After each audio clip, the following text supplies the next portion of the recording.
Here we go.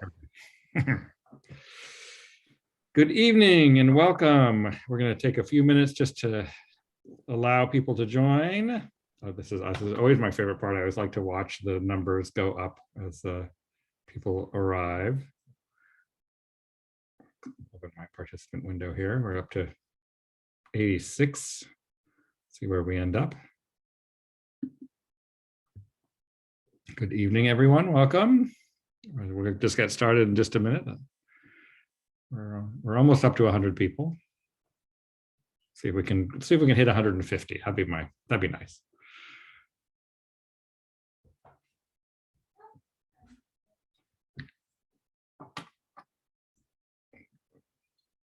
Let's see. If you're joining us as we move into our speaker, the chat will be open and you're welcome to put questions in there and we'll be responding to them live and asking the panelists questions, and if they're simple things that we can answer, we'll just answer them in the chat. There we go. We're over 100 like that. Come on, let's see if we can get 150. I'm super excited about tonight's event, so I hope you all are too. All right, I'm going to get started here. Good evening and welcome to Golden Gate Audubon's first speaker series event of 2022. We are thrilled to have Eddie Bartley and Noreen Weeden here to talk about gardening for birds with native plants. I am Glenn Phillips, Executive Director of Golden Gate Audubon, and it is my pleasure to welcome you.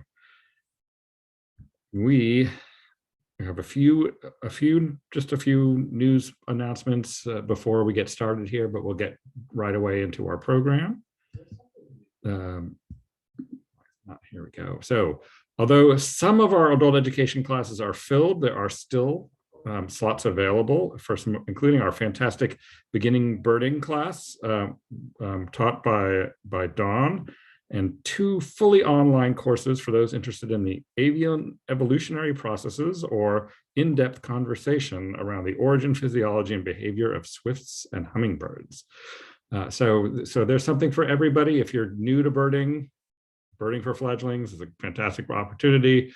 If you are an expert and want to learn more and delve deeper into the science and the ornithology, these 2 programs with Bob Lewis, one with Rusty and the other with Bruce, are going to be really amazing opportunities to really learn a lot. These are people who know so more than they even know they know about birds. So it's a really great opportunity to discover more. To introduce our travel program, we have Eric is here from the travel desk. Hi, everybody. Thanks for attending the meeting tonight. Just a quick update on our travel program. What I want to stress is you can see the offerings that we have open at the moment, 8 of our programs, some great domestic trips and some wonderful international ones. You can see we're indicating spaces left. I have to tell you, the last week, I'm getting a lot of emails every day. I've got people wanting to drop off trips because they're worried about COVID, obviously. I've got people wanting to add trips. So I just want to stress that the travel program is in real flux, but that all of these trips, I think, now have been, are going. We have enough people to send them all. So please do email us if you're interested. I know that South Florida one that Eddie and Maureen themselves are doing has got 3 spaces left as of today. And I think the other ones are pretty accurate as of a couple of days ago. So again, I just want to stress that it's in flux, it's changing. But if you are interested, please email travelprogram@goldengateaudubon.org at the bottom there. And I'll get back to you because Chris is currently in Costa Rica and Dawn is currently in Chile. So those of us on the travel desk are keeping busy too. Thanks for your attention. I appreciate it. Oh, there was a question about whether the classes were in Zoom or in person. We did answer it in the chat, but the short answer is lectures are in Zoom, and field trips and labs for our programs that have them will be in person. So it's a little mix of both. We have some great opportunities to help restore habitat for wildlife coming up. If you are interested in any of these, please stop by our website, goldengateaudubon.org/volunteer. Just scroll through the calendar, pick an event that you're interested in, click on the link and sign up to join us. These are great opportunities. These are places you know and love from the birds, and your work with these volunteer efforts really does make a difference for birds. So please come and join us. I particularly want to highlight that on January 26th, the opportunity to go out and work at Treasure Island with the Literacy for Environmental Justice Native Plant Nursery. It's a really remarkable program there. They've sort of built a nursery from scratch. Some of it includes plants that were actually salvaged from Treasure Island that will be reused, after cleanup efforts are done to replant. So it's really just a great opportunity to give a hand. Forward, here we go. So I know we missed a year, but the Master Birder program is back. And again, this will be a hybrid program with some lectures via Zoom, labs and field trips will happen in person. This is just a tremendous opportunity to deepen your knowledge, to build your skills, both as a birder and as an educator, giving back to the community of birding. It's really just an amazing program, and we're grateful to the team that are putting it together, including Eddie Bartley, Bruce Mast, and I'm forgetting his name. Jack Dunbacker. Jack, thank you. I was about to call him John, and I knew that wasn't right. Jack Dunbacker. So it's a great team, and it's a really amazing program.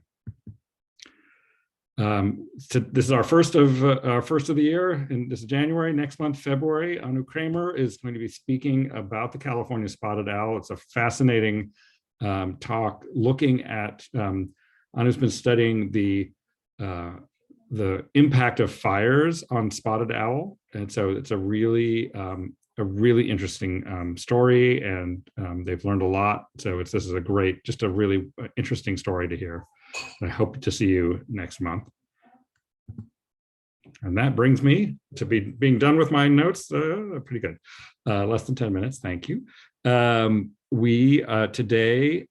Noreen Weeden and Eddie Bartley are going to be talking about gardening for birds. For those of you who don't know Noreen and Eddie, they are long-standing pillars of Golden Gate Audubon. Noreen was our conservation program manager for more years than I can count. And I can't tell you how disappointed I was that she had retired before I joined the group, but I'm so grateful that she still is very involved with us, and really still continues to carry Golden Gate Audubon's conservation efforts forward. Eddie is not only an active member of Golden Gate Audubon, he's the president of the Yerba Buena chapter of the California Native Plant Society, working on behalf of our native plants. And you're also a president of the Farallon Islands Foundation, which I learned recently. And that's another fantastic organization that works to protect islands that are frankly quite important for island birds, but also for other kinds of organisms as well. So with that, I will let Eddie and Noreen take over. Great, we'll share our screen here.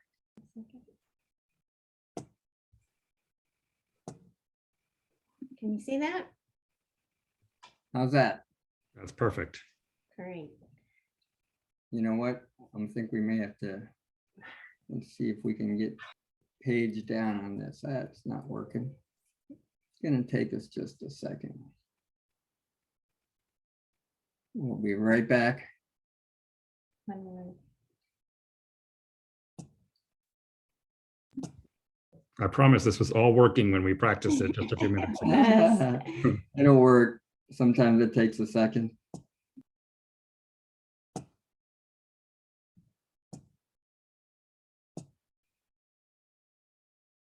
Okay, from the beginning. All right, you can see that? There we go. We're good. Hey, perfect. Hey, thanks so much for inviting us into your home tonight to share our enthusiasm about the amazing biodiversity of the Bay Area and how you can make your backyard a bird magnet. Let's give a background about the California Native Plant Society. So California Native Plant Society is the leading California plant conservation science nonprofit in California. Their mission is to connect people with California's amazing and hugely diverse native plants. They were created in 1965 by Bay Area conservationists, primarily out of the Berkeley area. And today it consists of over 40 conservation scientists and professionals, plus 35 volunteer-run chapters. Noreen and I are involved in the Yerba Buena chapter, and that covers the San Francisco Peninsula north of Highway 92. The Berkeley area, Berkeley-Oakland area is covered by the East Bay chapter, and they offer a wonderful resources, or both of them do, but the East Bay actually has a native plant nursery too. In 1995, CNPS published a Manual of California Vegetation, California's first resources to capture plant series and locations.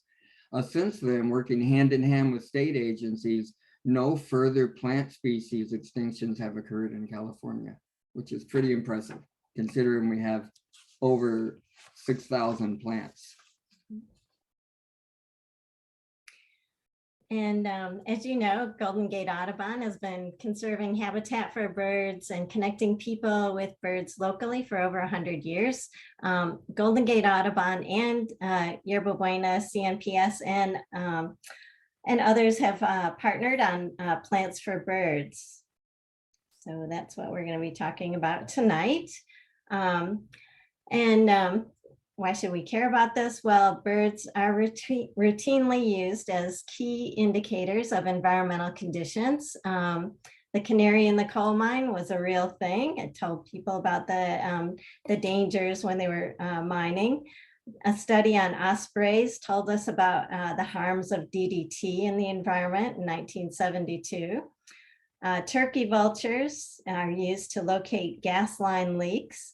And today, birds are informing us about changes in climate. Birds are really beneficial. They are enormously important for biological functions on Earth. They pollinate plants. They eat crop pests like rodents and insects, and they fertilize too.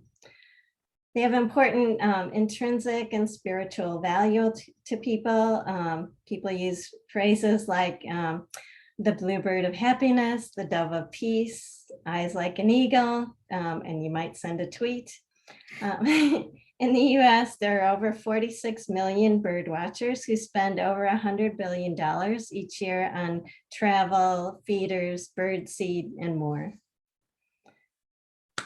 So here in the San Francisco Bay Area, it was identified in 1998 by the United Nations Educational, Scientific, and Cultural Organization, known as UNESCO, as the Golden Gate Biosphere Reserve.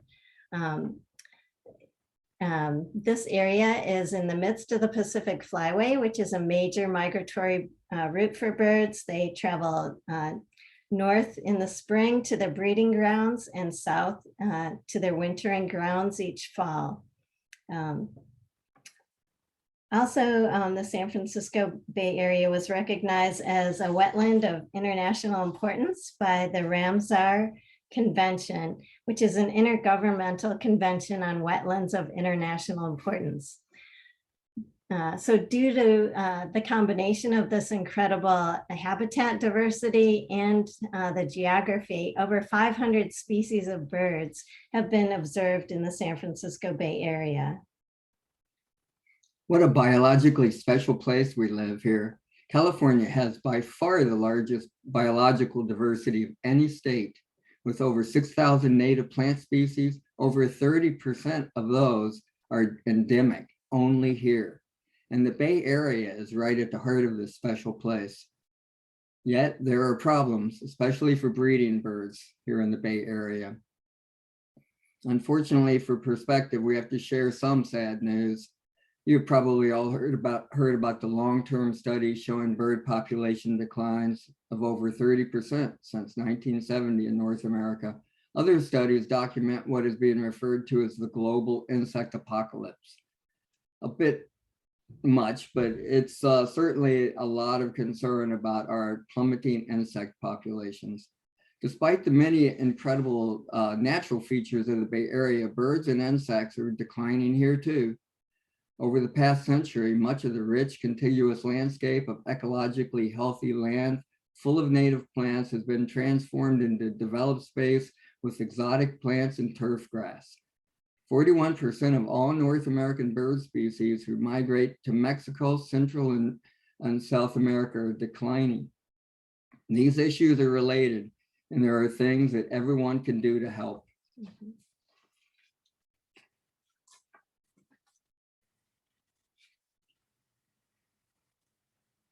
More than 10 million acres of land in the United States were converted to developed land from 1982 to 1997.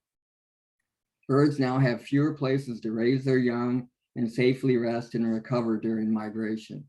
While birds can be seen plucking worms and such, lawns just don't offer enough food to shelter for many bird species. With more than 40 million acres of lawn in the US alone, there's a huge potential to support wildlife by replacing lawns with native plantings. While our mild local climate will support plants from many parts of the world, many of these do not contribute to the local ecology in beneficial ways. From a biological perspective, the number of stories of human introduced species being good for local ecologies is about 0. When suddenly confronted with something novel, whether an unfamiliar predator, a competitor that can exploit a similar ecological niche, a virus or a parasite looking for a host, it is never good for the locals and can sometimes be terminal. Local plants and animals simply do not evolve specific biological defenses against species they have never experienced. First, let's take a look at what birds need. Your bird-friendly garden can provide essential things that birds need, and it'll be especially popular if your neighbors or an adjacent open space also provide these critical offerings for birds. Just like us, birds need clean air and water and a safe place to rest and a place to raise young. Most birds need to drink water and use it to keep their feathers clean. Plants also provide places for birds to hide and rest. Birds' nests are super variable, from simple scrapes to cavities to elaborate stick nests, but almost all songbirds need some sort of plant-based structure. This chart shows the amount of energy measured in kilojoules of the various items that birds eat. It also shows the amount of water provided by these food sources. Many birds get most and a few get all of their water they need out from their food. Fruit and nectar are mostly water. Leaves, seeds, grasses, nuts, and insects also contain and provide water. Birds are 60 to 70% water, very similar to us. We are 68 to 72% water ourselves.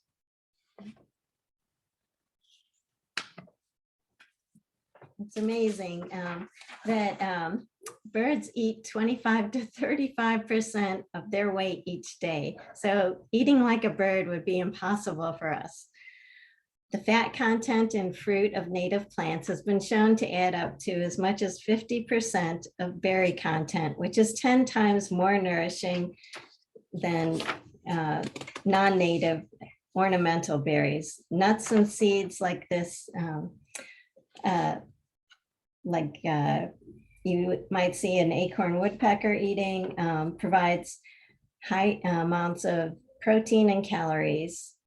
For even higher metabolisms like this hummingbird, plant nectar is indispensable. A fourth food group that many people don't consider is that also provided by plants is insects, like this western tanager eating a beetle. 96% of songbirds feed their chicks insects, and even species that eat mostly plants consume some insects. Many birds switch to insects to get extra energy and protein during the breeding season or to prepare for migration. In a 2018 Science and Nature study, they estimated that worldwide, birds eat about 450 million tons of insects. That's equivalent to 20 quadrillion bugs each year. And it's a good thing for us. All of this eating protects us, and it protects plants too. Birds eat tremendous amounts of mosquitoes, rodents, and crop pests. Here we see a downy woodpecker eating a gall wasp larva in an oak tree. This chart shows that of almost 10,000 bird species, excuse me, the majority, over 5,000 of birds eat insects. This is the same worldwide and in North America. Some birds like woodpeckers, flycatchers, vireos, sparrows, and warblers almost exclusively eat insects. A large number are omnivores, sorry, like the American robin, who primarily eats insects during the nesting season and then switches mostly to berries during the winter. And baby birds eat a lot. A chickadee pair brings 390 to 570 caterpillars to the nest each day. A chestnut-backed chickadee start out very small. Their eggs are like the tip of my small finger. And at 2 weeks, each one of these little birds has to grow from the size of a tiny egg to a little bird covered in feathers that can fly out of the nest. Chickadees feed their young for 16 days. And then during that time, 570 caterpillars for 16 days is over 9,000 caterpillars. Frugivorous birds like waxwings are the next most populous, then seed eaters and nectarivores. A bird species is considered a specialist if its preferred food makes up half or more of its diet. It is extremely rare for any species to be in just one category. For example, hummingbirds primarily focus on nectar, but also eat insects, especially when raising young. Goldfinches eat mostly seed, but also eat insects when raising their young.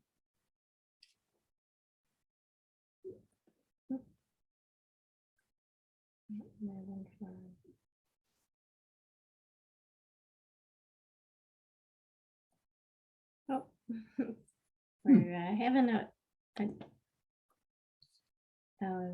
we're trying to move forward. Just a second. 1 second, please. What side are we on? Sorry about that. Something decided. Made a pause in the PowerPoint.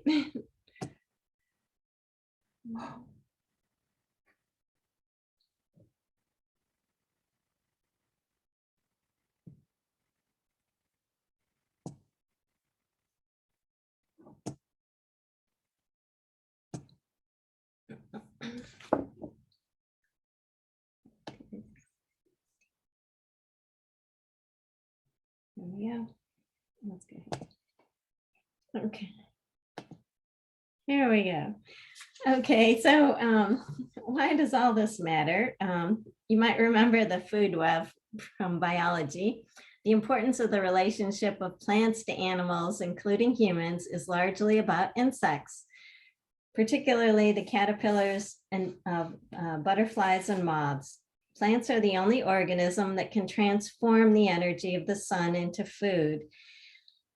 Insects are the world's primary herbivores, and the plant eaters that transform most of that energy to the rest of the food web and then to birds. Native plants and insects co-evolved over millions of years, and our native insects are not adapted to feed on alien plant species, which dominate the traditional urban and suburban landscapes. Without native plants, many native insects have nothing to eat. The plants are indeed fundamental. This is difficult to read, perhaps, but what it's showing is that Dr. Doug Talamay and researchers from the University of Delaware conducted a study on the East Coast looking at native plants and the insects they attract. His research was adapted for plants here on the West Coast. And this chart shows the local native plants and the insect species that are attracted to them. So you can see that oak is the highest, followed by hollyleaf cherry, then cottonwood, alder, pine, fir, rose, elderberry, lupin, sagebrush, hazelnut, and beech strawberry. Exotic plants like agapanthus, ice plant, ginkgo, and Mediterranean grasses have almost no value. Not all of the plants are native to all counties in the Bay Area, and that's what makes the Bay Area so special. By planting local natives, you can attract the most species of insects, and those insects will in turn attract the most birds. So if you add native plants, you can watch the birds come in. Native plants add interest and beauty to your yard and to your neighborhood and provide shelter and nesting areas for birds. The nectar, seeds, berries, and insects will sustain the birds and diverse wildlife. So coevolution is defined as evolution involving a series of reciprocal changes in two or more non-interbreeding populations that have a close ecological relationship and act as agents of natural selection for each other. Our native fauna co-evolved with all the local native flora species in each ecological system. These systems can be amazingly small or quite large. The Bay Area has many of these. These species each evolved defense mechanisms to survive with one another. Primarily, it starts with biochemical battles. Chemical defenses evolved by plants to ward off insects who want to eat them. Cloaking, mimicry, and chemical defenses evolved by those insects to ward off birds, etc., and on up the food chain. Fruit, where are we at? Yeah, sorry about that. All right, the next slide, please. This is for our birds. Other wildlife and plants have evolved to this location.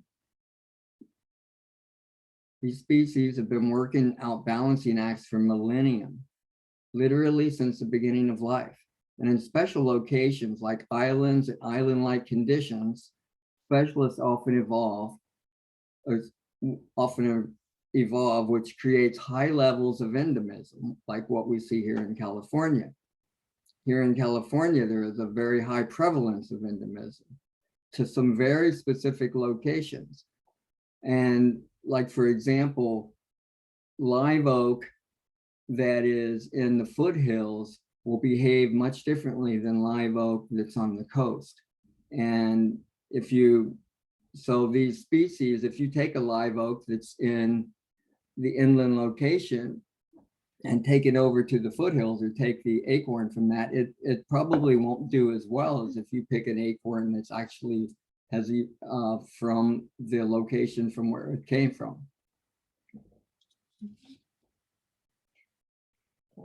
Our native plants are perfectly adapted to what is referred to as the Mediterranean climate, but really, shouldn't we call it the coastal California climate? Our local climate with dry summers and winter rains is similar to about a dozen other regional climates, but each one of those have unique ecologies too that are completely independent from each other. Planting season here in California is late fall and winter, and that's very difficult for people that are new to the area to adjust to. Since California is relatively young ecologically, our soil conditions are super diverse here. They include clay, sand, loam, riparian, and a wide variety of rock substrates. Having all of these microclimates and soil diversities can add to complexity when you're trying to select the best plants for your yard or the area that you're planting in. But discovering how unique your situation is can be a lot of fun. And there are wonderful tools and resources that we'll show you a little bit later to help you with the planting selections. California thrasher is a good example. Range maps of California thrasher are almost identical to those of California coffeeberry. There are many similar examples. Alameda County has at least 360 native plants remaining today. SF San Francisco historically had at least 769 species of indigenous plants that we know of, but has lost at least 262 of these. And don't know what the numbers are in Alameda County, but you would probably be shocked at how many plants we've lost just from replacement primarily. Of course, all of them present have tolerated everything to date, or they wouldn't be present, right? So we don't really know what all we've lost. Botanical records, especially prior to the gold rush, are very poor. But each loss is concerning, and collectively they are having a compounding negative impact on species diversity, and that is something we've seen in our own short time here.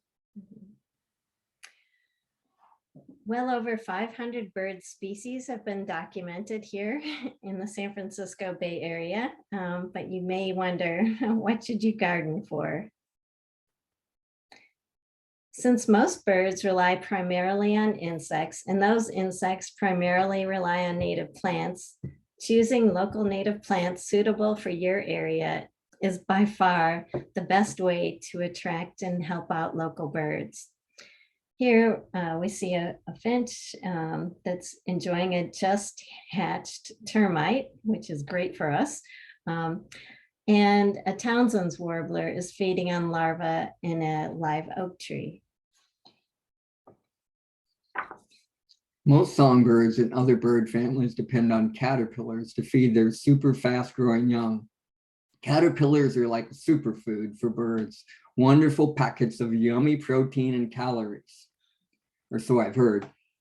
We'll post some links a little bit later on to sites where you can go to select native plants for your backyard. So nectar is an incredible power for birds.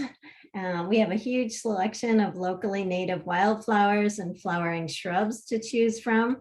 Plant these and beautiful orioles, hummingbirds, and native bees will appear.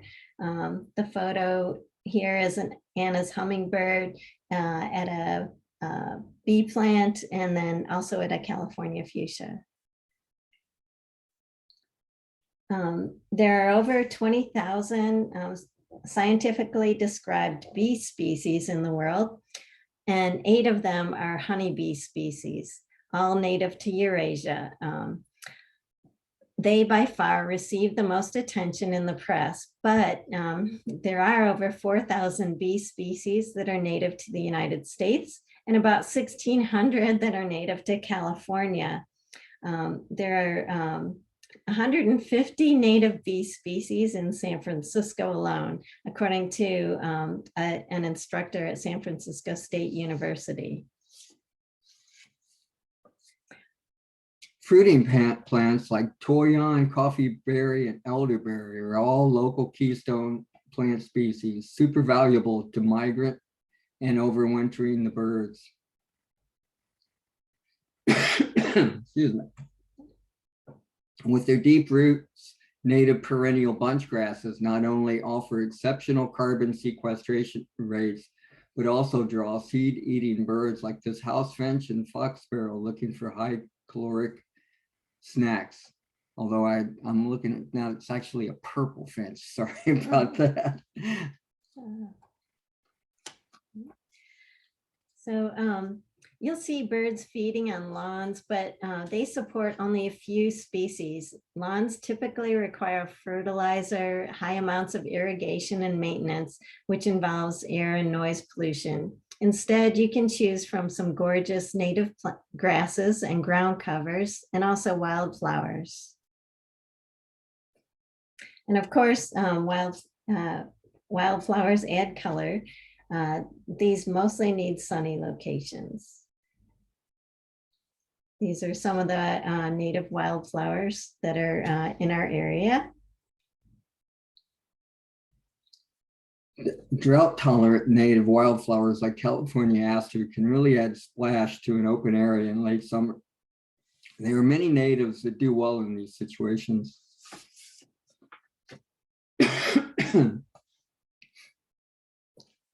A selection of different types of native ferns like western sword fern or polypody fern, lupine, fine maple, or Yerba Buena mint add a lot of visual interest to a garden. Most of us love the look of natural landscaping in our yards. Flagstones, boulders, stone, and river pebbles can all add a pleasing nature aesthetic. Unfortunately, a few of these products are sourced from fragile or distant ecologies where environmental considerations may be lax. We recommend considering environmental impacts when shopping for hardscape products. Increasingly popular is the repurposing of felled trees. Reusing rocks from the immediate area can minimize mining while saving dollars. A trip to the building salvage store may be just a ticket to add an interesting story. Varying heights are important. In many areas, how tall a plant will grow impacts terrain, retaining walls, and possible impacts on neighbors all have to be considered. If you have room, we have so many hardy and wildlife beneficial trees and arboreal shrubs to choose from giant oaks to more diminutive ceanothus and elderberries. Oak, toyon, ceanothus, and red elderberry are some of the wonderful native plants to choose from.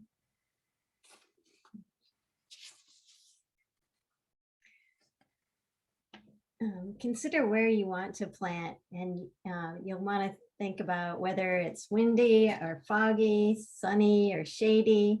Do you have clay soil or a combination of soils? Is there a creek nearby or other fresh water? And remember, leaf litter is okay. Many insects lay their eggs in there. So a small brush pile in the winter, not during the fire season, but this brush pile can be attractive to birds like wren and quail. Spider webs are also important to hummingbirds, so don't make it too tidy back there. Consider setting a goal of at least 75% native plants. This is a photograph from our backyard last February. It's pink flowering currant, and these bright blooms in winter are really beautiful, and we enjoy seeing hummingbirds feed on the nectar. With local natives, you can plan for a variety of colors or plan for something in bloom every season. We have something in our tiny garden every month of the year. Water is vital to most birds, preferably running. Obviously, not many people have a stream in their backyard, but it doesn't take much. A water feature, especially if the water is low and moving. The sound of moving water is for sure bird magnet and helps deter mosquitoes too. Or a shallow water bath works well to attract birds. A saucer from a planter pot is what we use, and they are inexpensive. We'll just put some of these flower pots saucers out in their backyard with a few rocks in them and some shallow water, and birds love it, especially once they find out it's there. They'll come repeatedly. Songbirds usually like it at a depth of 1 to 2 inches. And if you place it near a bush or other vegetation, then birds can take advantage of that to fly to in case a hawk or other predator approaches. We encourage you to place it at least 15 feet from a sliding glass door or large windows to prevent collisions. And also replace the water frequently, every day or so, depending on how often it's used. Here are some other tips to help the birds and insect pollinators. I've already spoken about some of them. Few things are more rewarding than having native birds nest in your yard.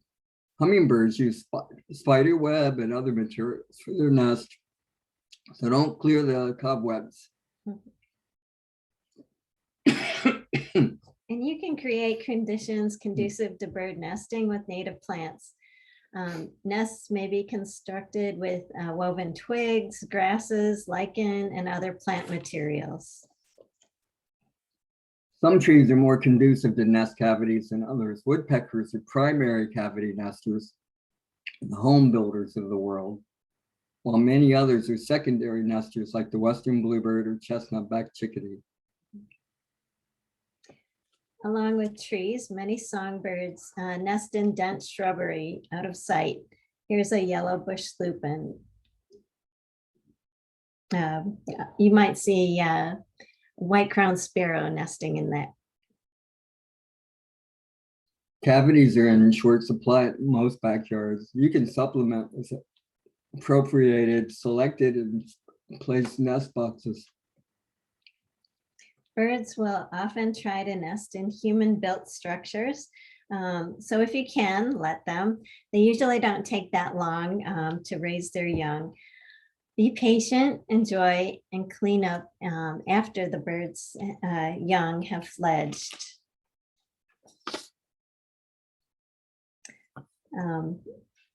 As you may know from Golden Gate Audubon, outdoor cats are a concern.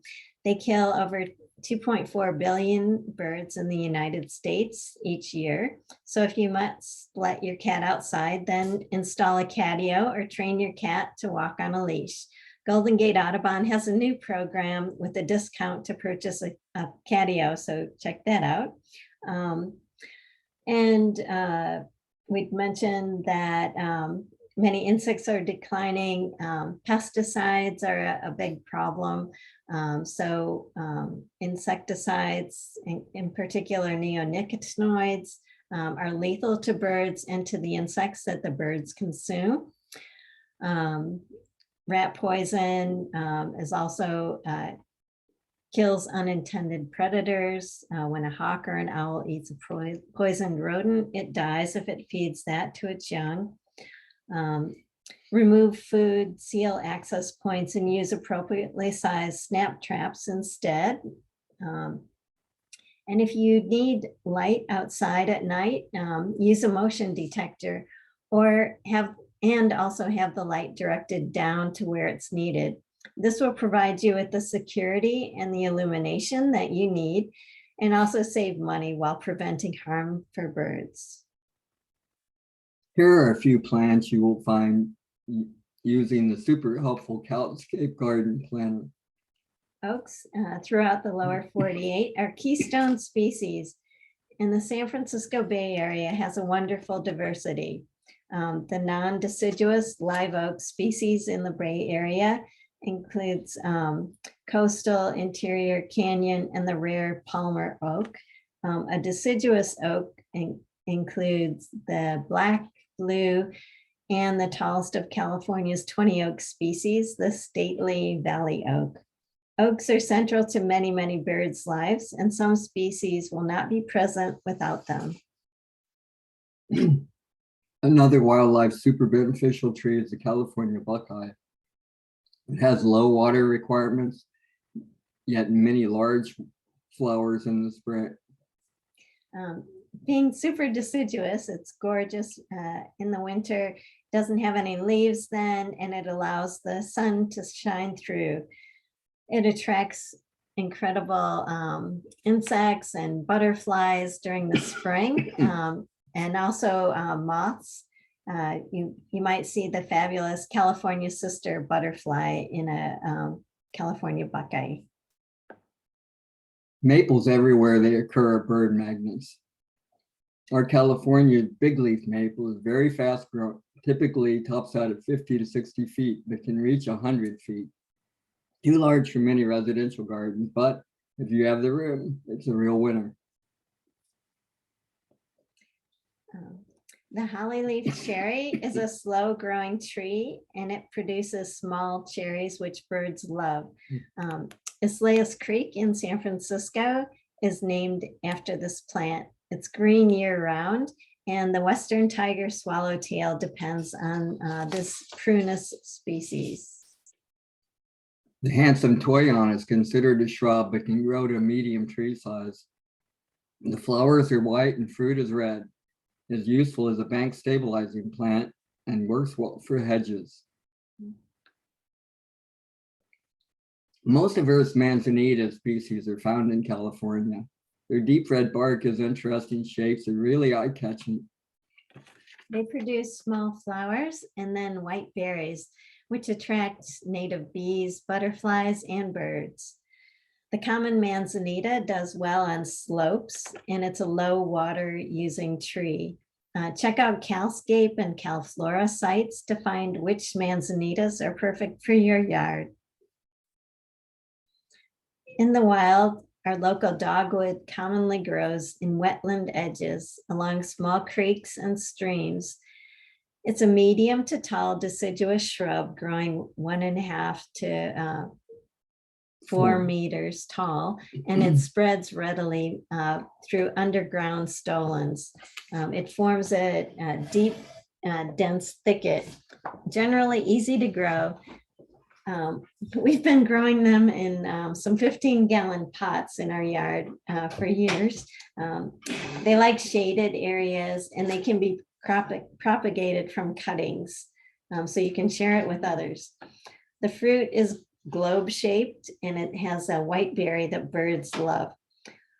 It gets white flower clusters, which may appear throughout the year, and depending on the water, they're relatively small branches and twigs are dark red. The leaf color is green and commonly turns to a bright red or purple in the fall.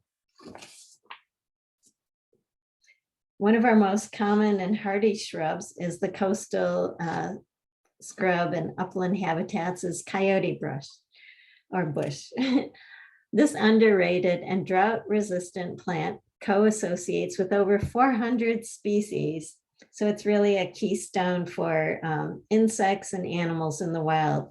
It's attractive to flycatchers, sparrows, finches, mockingbirds, thrashers, waxwings, vireos, grosbeaks, crows, jays, warblers, chickadees, and titmice.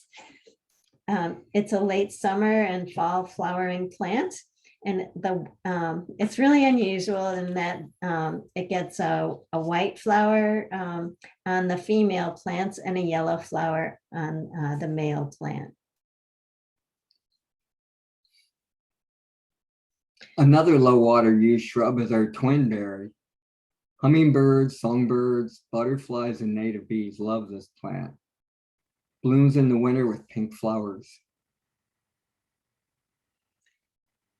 Blue brush is one of the many aromatic, also known as California lilac species. It's in the genus Ceanothus. And they all show off their lovely colors in the spring and through the fall. It can be trimmed up to look like a tree, and it does well in rocky areas. It's a nice surprise that you can see some of the, take some of those blossoms and mix it with water in your hands and rub it, and it creates these lilac soap bubbles. A huge diversity of local birds associate with Ceanothus, including chickadees and titmice, sparrows, cardinals, woodpeckers, orioles, jays, thrushes, wood warblers, nuthatches, mockingbirds, thrashers, wrens, vireos, and waxwings.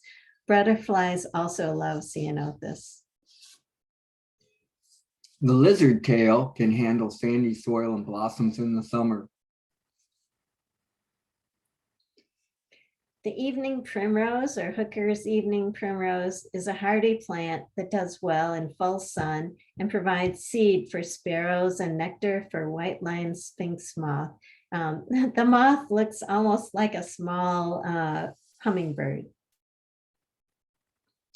Checker bloom is a common native perennial herb in the Malvaceae or mallow family that grows well here. Tends to grow in dry, open flats as a ground cover. Has bright green leaves and 1-inch deep pink flowers. This plant does well along the edge of paths. Checker bloom tolerates a wide variety of soils and prefers damp winter conditions and dry summer conditions. It is most often started from seed and sometimes behaves like an annual. In Spanish-speaking New Mexico and parts of southern Colorado, this plant is called plumajillo, or little feather, for the shape of the leaves.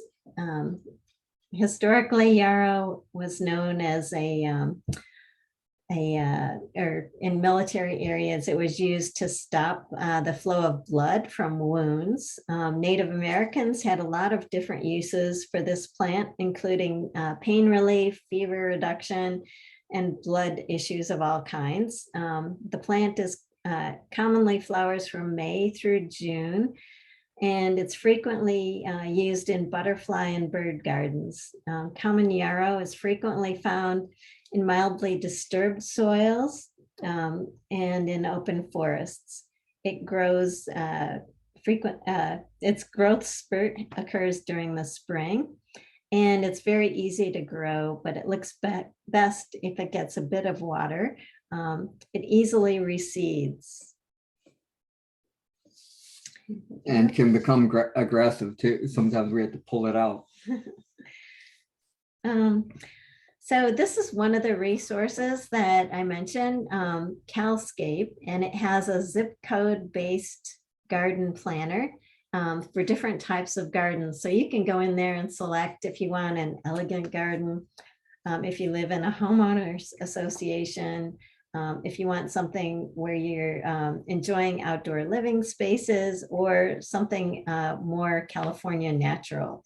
So it lets you develop a shopping list, and you can choose plants based on sun or shade and how much water you have. So the website is gardenplanner.calscape.org. And that's a CNPS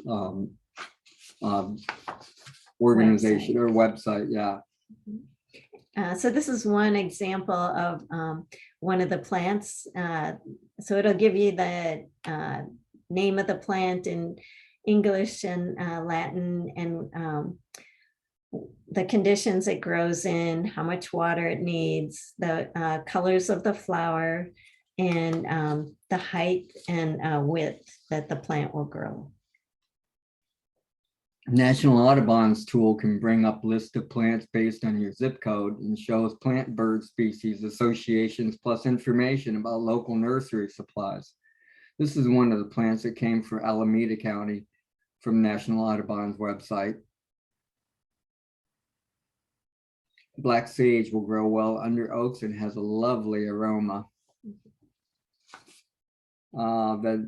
Is the site listed on there? Oh yeah, there it is at the bottom, plants for birds. Right. Okay. And then for people that want to check out some books, we recommend these books. Nature's Best Hope by Doug Talamay was published in 2020, and it provides actions that home gardeners can take to improve the local food web and ecosystems. based on creating insect food and habitat using native plants. So there are 10 actions that people can take. Other resources that are local and specific to our area are the plants of the San Francisco Bay region and designing California native gardens.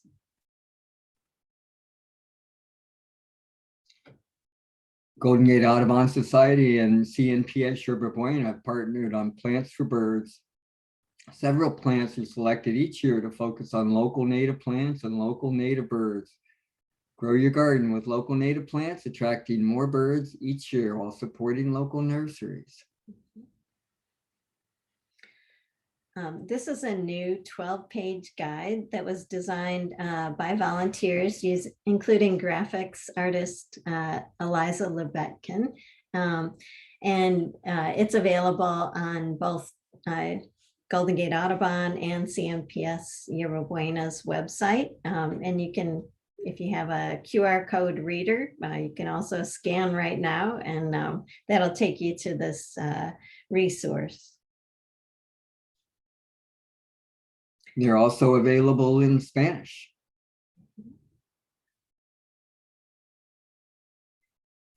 And these are the local nurseries that are carrying plants for birds. We hope to continue to expand the program each year by adding more plants and more local nurseries. As well as I mentioned, East Bay CNPS has a native plant nursery. If you're interested in tracking these or other local butterflies, check out this resource on our website.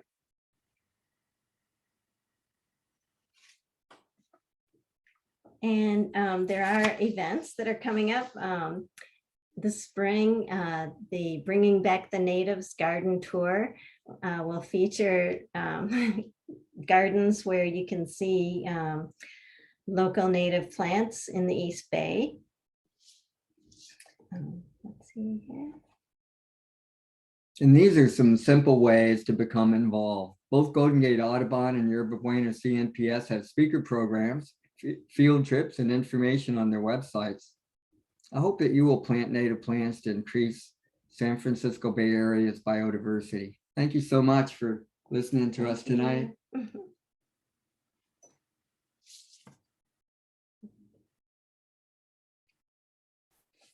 Thank you. We'll open it up to any questions. Thank you. Thank you both. We're so thrilled to have you share all this wonderful information with us tonight. We have a little bit of time, so if there's any questions, this would be a good time to, you can type it into the chat there. I think we've tried to answer questions as they went along. I think we got most of them. So if you feel like your question wasn't answered, if you type it in again, and we'll make sure it does get answered. The butterfly and host plant list that you shared, Eddie, you just had a picture of it just a minute ago. We can go back there. Oops, sorry. Where that was from. Okay. So this tonight's presentation has been recorded, and we will be posting it to the Golden Gate Audubon website. If you go to goldengateaudubon.org/education/speaker series, that'll get you there. As far as in landscapers, there are a few around, but not near as many as we wish. And if you do find some, then that really worked out well for you, we'd like to know about them. I think Nature in the City has a program where they do have those resources available. And they also have an apprenticeship program where they're bringing in new restoration habitat apprentices to learn how to create native backyard gardens. There was a question about the 75% of native planting. That's our Ptolemy's recommendation. How is that measured? Well, how did he measure that? Yeah. There is a study that they did that showed how many birds were benefiting from gardens, and they were going from 0% to 100% native. And once they hit that threshold, then there was a lot more native birds that were using the backyards. So it really that was sort of like the sweet spot. And anything over 75% was a premium. I know, and it's pretty easy. I mean, we have so many plants. It's just really easy to do 100% natives. We've done it in our tiny yard, but we would love to have a bigger yard. Once you get to that spot, it's just, when you have a larger space, you can start bringing in, trees and such, which we're pretty limited. Our tree is a toyon that is now like gotten up to over 15 foot tall that we have to whack back so it doesn't block our window or the sun from our windows. So There. I know one of our members, even though he has a San Francisco sized backyard, he put in a acorn there about 25 years ago. And it's just, there is amazing activity in that. We're just really lucky to be in an area that has an oak communities here, because those are the ones. And if you go in, when we're going out and doing field trips and stuff, and one of the reasons, of course, that we got into native plants is because, we got into birds, and then we realized, we go into coastal scrub habitat. And it's like, well, look at the number of birds that are used such, compact areas. It goes way up. And the same thing in oak habitat. It's just like, you get just a lot more diversity and a lot more birds per acre. We have a couple of really interesting questions that came up. I'm going to start with, I think, is the easier one. So the question was, do you need to have both the male and female forms of the coyote bush, or is just one ample? And is there a difference in the birds that they attract? Well, in order for them to propagate, you need both of them, but they'll live, they'll live happily as a bachelor or bachelorette. Right. It's just that, in fact, it can be an aggressive plant, so it can spread quite a bit if so yeah, you want to consider that. But if other people in your neighborhood have coyote brush, then hopefully you'll have multiple sexes of the plant. Yeah, and if you have both, then they're going to get together, and you're going to see sprouts about, but one will do just fine on its own. In most garden situations, you want to keep your plant somewhat contained anyway. And that fluff is actually, those are actually the fruit of the coyote bush. So those the female plants are the ones that are producing the fruits. Sure. Right. There was the other question, which I thought was really an interesting question. Given that so many yards are already planted mostly with non-native plants, are there any particular non-native plants that we should be removing, that we should target in our garden to get rid of first? Absolutely. In the invasive species that can grow or spread to other areas are the ones that you should remove first. And you can see the Cal IPC Invasive Plant Council has a website listing those plants. Right. Those and are some of them- the plants you really don't want, and you don't want your neighbors to have them either. So, and you don't want them to spread. So, Yeah, the number one problem with the native plants are non-native plants. And, you know, like in some of the most aggressive invasives, since there's no biological control out there, you know, like broom is a great example. And you'll see it going, you know, off into wild areas, and it'll just start monoculting. That has been on, that was an horticultural and landscaper plant for years and years. So that is not a good plant to have. Also, I would just look at, you know, because we struggle with this when we're looking at a lot of urban landscapes like street trees and stuff like that, because so few of our native trees do that well in street tree situations. So we've been trying to give sort of a rating of non-native trees, and obviously most insect species and bird species can, if it's in a native genera or family, then they can often adapt.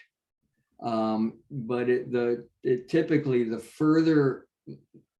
more exotic it is, the less useful it is. Like ginkgos, for example, not to pick on ginkgo, but there's like 0 insects that will, you know, so birds just, it might as well be plastic, as people say. Whereas you might get like a liquid amber or something like that, that's not, you know, native here, but since it's a maple, a lot of insects can adapt over to that. And so birds, you know, are going in there to get the insects.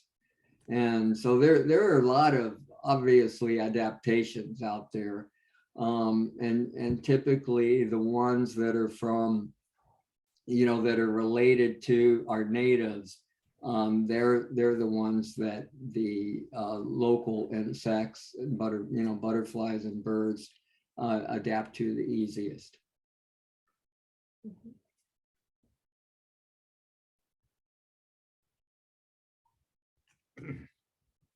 All right.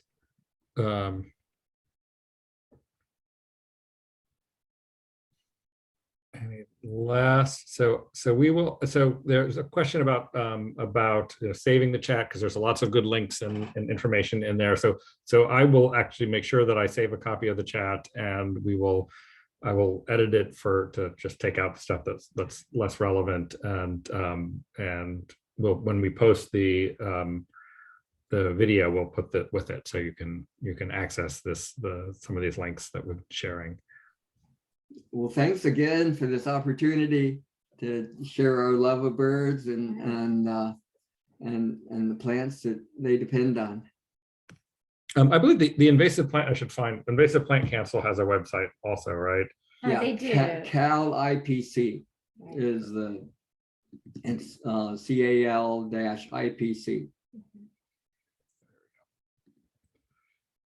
All right, I'll put that.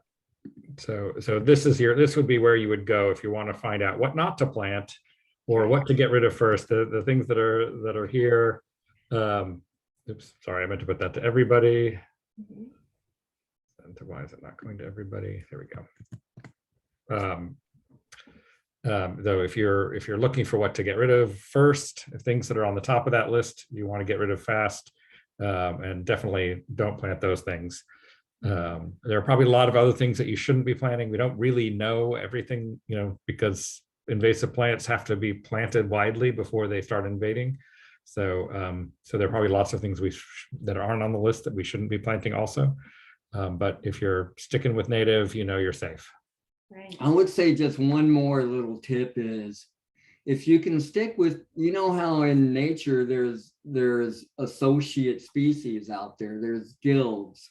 And, you know, like if you go into an oak woodland guild, and then there's a coastal scrub guild or a dune guild, if you can kind of stick within that, though, you will, you'll have better luck attracting that. And so what we often do, and we'll typically recommend to people, is go to a wild area around where you live and find a birdie area, and then look at the plants that are in that area. You can use iNaturalist, or, you know, however Seek. you can, you know, seek and figure out what plants are working there. And then, you know, you can kind of expand that wild area right into your backyard. Works really well. Yeah.